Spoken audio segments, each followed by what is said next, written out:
بسم اللہ الرحمن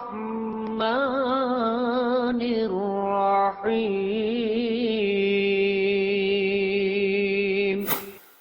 حضرت عفیف رضی اللہ تعالیٰ عنہ ایک تاجر تھے۔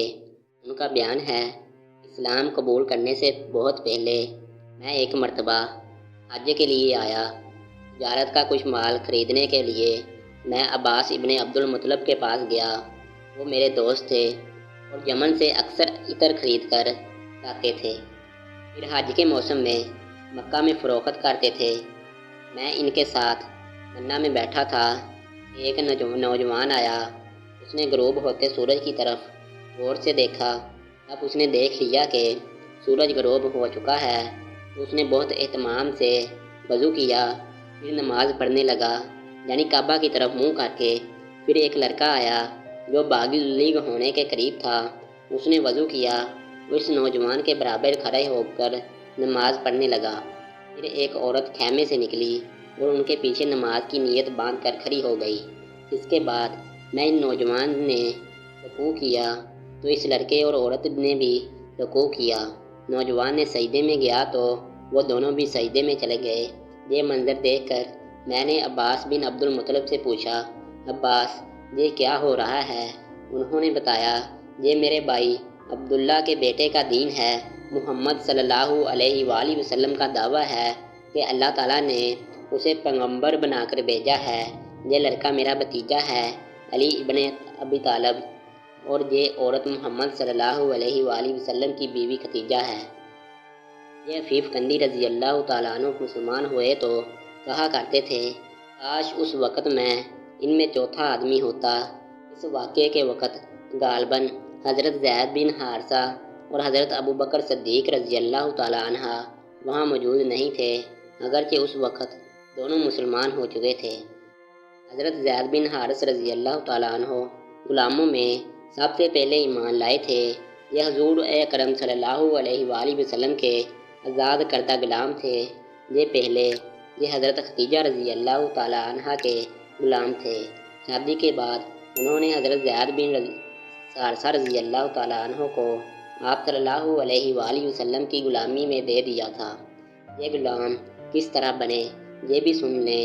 جاہلیت کے زمانے میں ان کی والدہ انہیں لیے اپنے ماں باپ کے ہاں جا رہی تھیں، ایک قافلے کو لوٹ لیا گیا۔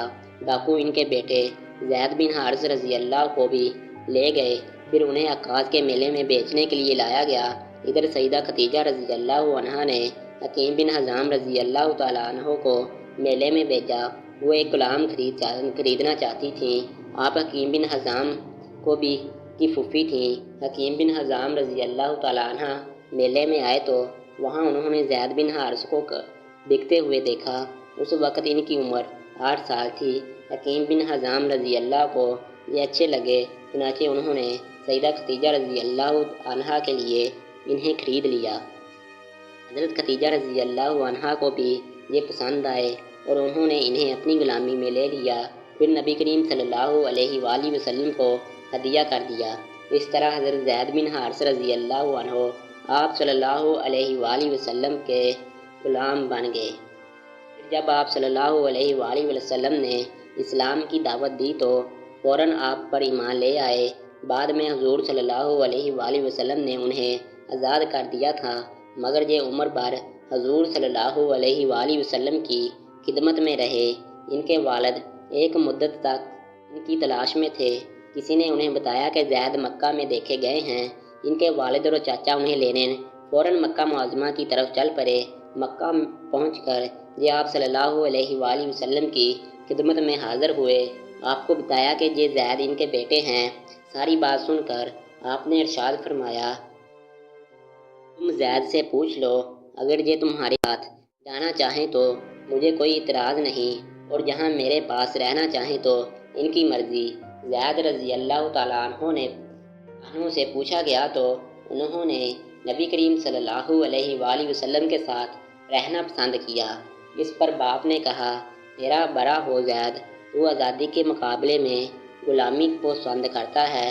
تیرا برا ہو زید، تو آزادی کے مقابلے میں غلامی کو پسند کر رہا ہے۔